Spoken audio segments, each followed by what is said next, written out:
Capital TV की team पहुंची है उत्तर प्रदेश के हापुड़ में। 10 तारीख को किसकी सरकार बनी? जो राम को लाए हैं हम उनको लाएंगे। मैं अखिलेश जी से ये पूछना चाहता हूँ कि वो भगवान श्री कृष्ण ने उनसे जो कहा उन्होंने वो नहीं बताया। उन्होंने कहा कि तुमने राम भक्तों पर गोली क्यों चलवाई। आज तुम ऐसी बातों पे, हिंदुत्व की बात पर, गंगा नहाने की बात पर क्यों मान लगे। जो मेरे भक्त कर रहे हैं उन्हीं को करने दो, पहले अपने पाप तो धो लो। जितने भी दिग्गज नेता थे भारतीय जनता पार्टी ने सबको कमरे में बंद करके उनको बिठा दिया गया। पहले वो अपने पिताजी की बात कर रहे हैं अखिलेश जी, जिन्होंने मंच पे उनका अपमान किया था, मंच पे माइक छीन लिया था, अपने चाचा को पार्टी से बाहर कर दिया। वो परिवार की बात कर रहे हैं। अरे चाचा कहाँ गमते हो, कोई नहीं है टक्कर में, क्यों पड़े हो चक्कर में।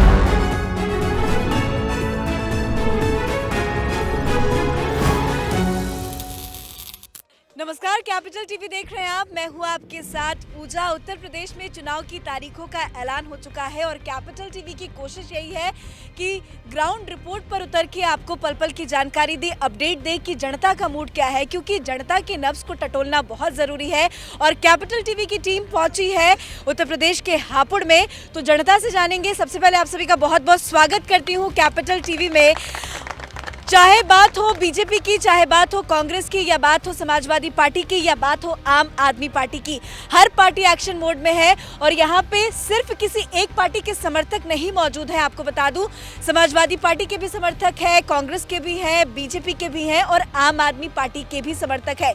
तो मुद्दे तो कई हैं। हर इंसान, हर पार्टी अपने अपने मुद्दों को लेकर फील्ड में उतर रहा है, वोट मांगने की कोशिश कर रहा है। पर जनता का मूड क्या है, जनता के साथ साथ कौन सी पार्टी को किस वजह से वोट जाना चाहिए, ये भी एक अहम मुद्दा है। आज इसी पे चर्चा करेंगे। चर्चा के लिए हमारे साथ तमाम लोग मौजूद हैं, पर सबसे पहले मैं आपके पास आना चाहूंगी। आपके क्या मुद्दे हैं, आपका वोट किसको जाएगा? 10 तारीख को किसकी सरकार बनी? जो राम को लाए हैं हम उनको लाएंगे। जो सनातन संस्कृति की बात करेगा वही दिलों पर राज करेगा, वही देश पे राज करेगा। अब राम को लाने की बात तो अखिलेश यादव भी कर रहे हैं। आम आदमी पार्टी की तरफ से भी कहा जा रहा है कि फ्री में। उनको सपने में आज तो श्री कृष्ण आ रहे हैं, कल कोई और भी आ सकता है। अखिलेश, मुझे यहाँ पे क्या इस सवाल का कोई जवाब देगा कि अखिलेश यादव को सपने में श्री कृष्ण क्यों आ रहे हैं? जी देखिए, क्योंकि वो हिंदू परिवार से है और उनके अगर देवी देवता सपने में आके कह रहे हैं कि तुम आवाम का काम करो। और इतने दिनों तक सपने में क्यों नहीं आया? अचानक से सपने में देखिए, इतने दिन तक रेगुलर आते चले आए, क्योंकि हम लोग दिखावा नहीं करते। पूजा पाठ जो आस्था की बात है, हम उसका तो जब उनको ये लगने लगा कि योगी आदित्यनाथ अब मथुरा का मुद्दा उठा रहे हैं, तब उनको सपने में आने लगे। देखिए, जब योगी जी ने मुद्दा उठाया वो तो बार बार उठाते चले आ रहे हैं। उन पर और तो कोई काम है नहीं। मंदिर और मस्जिद, इसी बात को करना है। हिंदू और मुसलमानों की समाजवादी पार्टी हिंदू मुसलमानों की बात तो नहीं। मंदिर मस्जिद की वो बात करते हैं। अगर हिंदुत्व की बात हो रही है तो काशी विश्वनाथ कॉरिडोर का उद्घाटन हो गया, अयोध्या में भव्य राम मंदिर का निर्माण हो रहा है, अब मथुरा की भी बात हो रही है। तो ऐसे में मुद्दा जो है वो बीजेपी के लिए तो हिंदुत्व का ही मुद्दा है। इस पे क्या कहें? देखिए, अभी पहले आपके पहले सवाल का मैं जवाब दे दूं। अच्छी बात है, माननीय अखिलेश यादव जी को अगर भगवान श्री कृष्ण ने दर्शन दिए तो कहीं ना कहीं उन्होंने बुद्धि भी दी होगी। लेकिन मैं अखिलेश जी से ये पूछना चाहता हूँ कि वो भगवान श्री कृष्ण ने उनसे जो कहा उन्होंने वो नहीं बताया। उन्होंने कहा कि तुमने राम भक्तों पर गोली क्यों चलवाई। तुम आज इस हिंदुत्व की बात कैसे करने लगे। आज तुम ऐसी बातों पे, हिंदुत्व की बात पर, गंगा नहाने की बात पर क्यों मान लगे। जो मेरे भक्त कर रहे हैं उन्हीं को करने दो, पहले अपने पाप तो धो लो।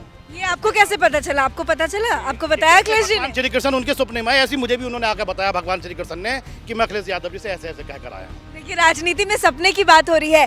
अगर मुद्दों की बात करें तो अब तो 300 यूनिट फ्री बिजली की भी बातें हो रही हैं कि उत्तर प्रदेश में मिलेगा। क्या लगता है, ये सही है? ये जो उल्टे सीधे बयान देते हैं 300 फ्री देंगे, वो फ्री देंगे, ये सिर्फ पब्लिक का बेवकूफ बनाना है, समझे? आपको लग रहा है राजनीतिक पार्टी आम आदमी पार्टी भी फ्री के चक्कर में है? देखिए मैडम, उत्तर प्रदेश की जनता को फ्री में कुछ नहीं चाहिए, ठीक है। हम मेहनत करके सारी चीज़ लेंगे। पहले भी समाजवादी पार्टी थी कि हम बिजली, अब वो बिजली देंगे, हम ये करेंगे। 5 साल आपने क्या करा? केवल अपने क्षेत्रों में बिजली गई। यहाँ पूरे प्रदेश में बिजली आ रही है, कहीं किसी के साथ कोई भेदभाव नहीं है। और जो मेरे एक भाई कह रहे थे ना कि शून्य से शिखर तक पहुँचाया है, आपको शून्य शिखर से भी ऊपर जाना था, आपने उस स्पीड से चले ही नहीं।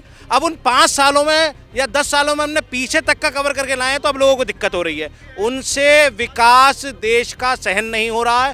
कांग्रेस में एक ही परिवार है बस, सपा में एक ही परिवार है बस। आप भाजपा में बता दीजिए, हर बार आपको नया व्यक्ति सेवा के लिए मिलेगा। अब लोग कहते हैं कि समाजवादी पार्टी जो है परिवारवादी की पार्टी है, और ऐसे में मैंने नहीं, मेरा सवाल तो सुन लीजिए।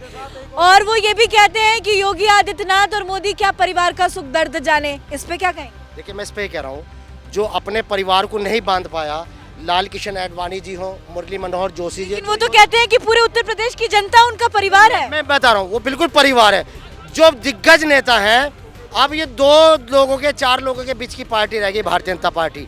जितने भी दिग्गज नेता थे, भारतीय जनता पार्टी ने सबको कमरे में बंद करके उनको बिठा दिया गया है।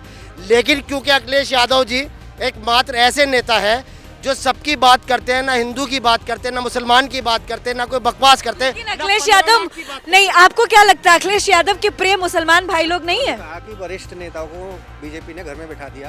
पहले वो अपने पिताजी की बात कर लें, अखिलेश जी, जिन्होंने मंच पे उनका अपमान किया था, मंच पे माइक छीन लिया था, अपने चाचा को पार्टी से बाहर कर दिया। वो परिवार की बात कर रहे हैं। हमारे बुजुर्ग जो हैं अभी भी उनको हमने सम्मान से रखा, संरक्षक की भूमिका में, और उनसे मार्गदर्शन के बिना पार्टी आगे नहीं चलती है। क्या लगता है 10 तारीख को क्या होगा? हमारे भाजपा आ रही है। कॉन्फिडेंट है आप? आपको क्या लगता है? 100%। कांग्रेस आएगी, कांग्रेस आएगी? बिल्कुल पक्का। क्यों, किन मुद्दों को लेके आएगी? प्रियंका जी ने मुद्दे बहुत सारे दे रखे हैं, क्या, जैसे कि जैसे कि महिलाओं के लिए उन्होंने वो दिया है। महिलाओं के लिए 40% टिकट काटने का बात कर दिया उन्होंने, तो उससे कांग्रेस की सरकार आ जाएगी? बीजेपी किस खूबी पर कर रही है कि हम देश के अंदर उन्नति करेंगे, देश के अंदर कुछ काम करेंगे।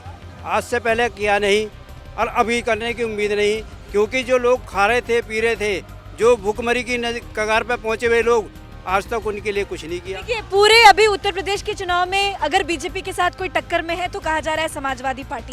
कांग्रेस कहीं दूर नजर आ रही है। बीजेपी के साथ इस पूरे प्रदेश की आवाम टक्कर में है, और मैं जो भी जनता, जो भी लोग, जहाँ तक भी हमारी ये लाइव ये ब्रॉडकास्टिंग पहुँचेगी, मैं सब लोगों से कहना चाहता हूँ कि जो पार्टी, जो सत्ता मंदिर की राजनीति करेगी, वो आम जनता को सिर्फ घंटा देगी, वो आम जनता के सरोकार की बात नहीं करेगी।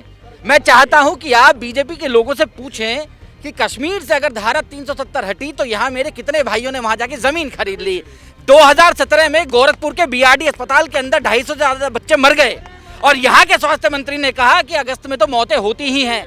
अब ये सोचिए, जो सरकार इतनी असंवेदनशील हो, वो लोगों के लिए, इस देश के बच्चों के लिए क्या कर सकती है। ये लगातार कहते रहे कि डबल इंजन की सरकार है। इनसे जाके पूछिए, कोई बिहार के अंदर 150 लोगों, 150 बच्चे मर गए, तब वो डबल इंजन की सरकार कहाँ थी। इन लोगों से कोई ये पूछे कि वोट के नाम पर ये राजनीति करते रहते हैं। जब कोरोना की दूसरी लहर अपने चरम पर थी, तब इनसे चुनाव क्यों नहीं रोके गए। देश का प्रधानमंत्री, देश का गृह मंत्री बिना मुंह पे मास्क लगाए लाखों करोड़ों की रैलियां करता रहा, लेकिन उससे आम लोगों का दर्द नहीं देखा गया।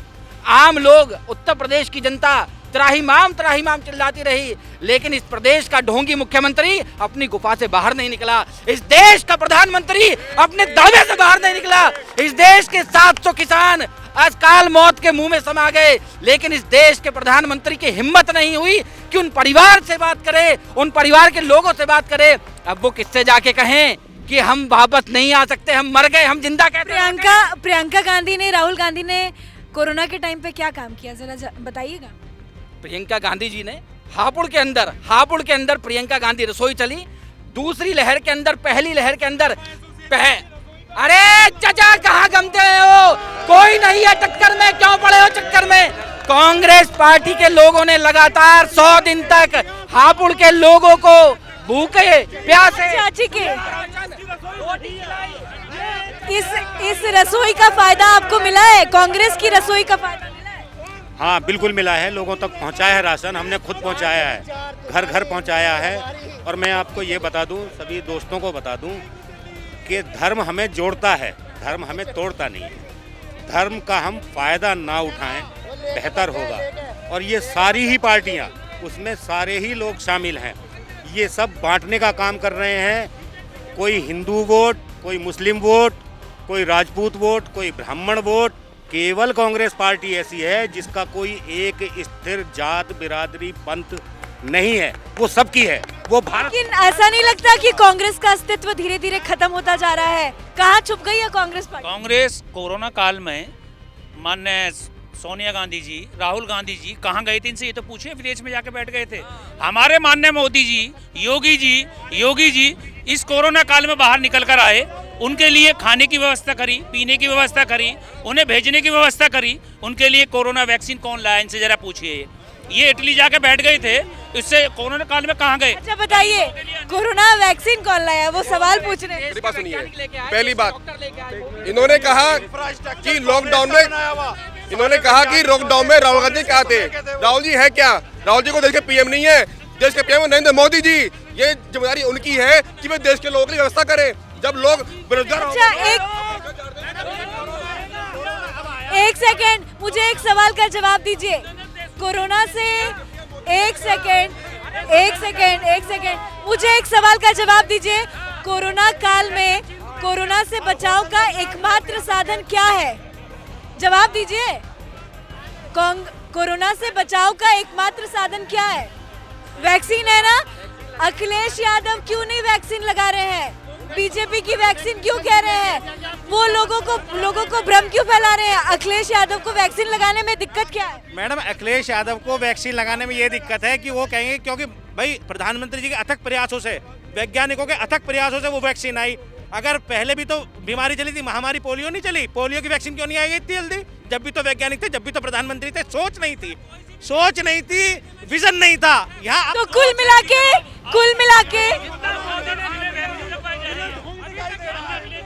देखिए, कुल मिला के आप लोगों का बहुत बहुत शुक्रिया बातचीत करने के लिए। 10 मार्च को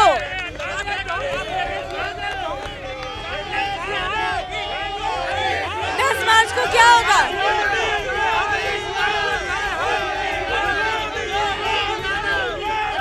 तो देखा आपने, ये है जनता की राय।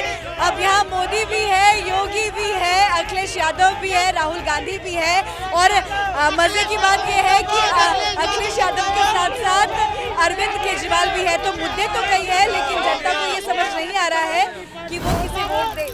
तो देखा आपने, काफ़ी गर्मा गर्मी है, काफ़ी बहस छिड़ी हुई है, क्योंकि हर पार्टी के अपने अपने मुद्दे हैं और जनता के पास जाने की कोशिश इसलिए की जा रही है कि वो अपने मुद्दों को जनता तक भुना पाए और अपने फेवर में वोट ले पाए। पर अब तो ये वक्त ही बताएगा, यानी कि 10 मार्च को ये साफ हो जाएगा कि उत्तर प्रदेश में किसकी सरकार बनेगी और किसको बड़ी जीत हासिल होगी और किसके हाथ लगेगी हार की निराशा। इस खास शो में फिलहाल इतना ही। कैमरा पर्सन रवि और अशोक के साथ मैं पूजा, कैपिटल टीवी।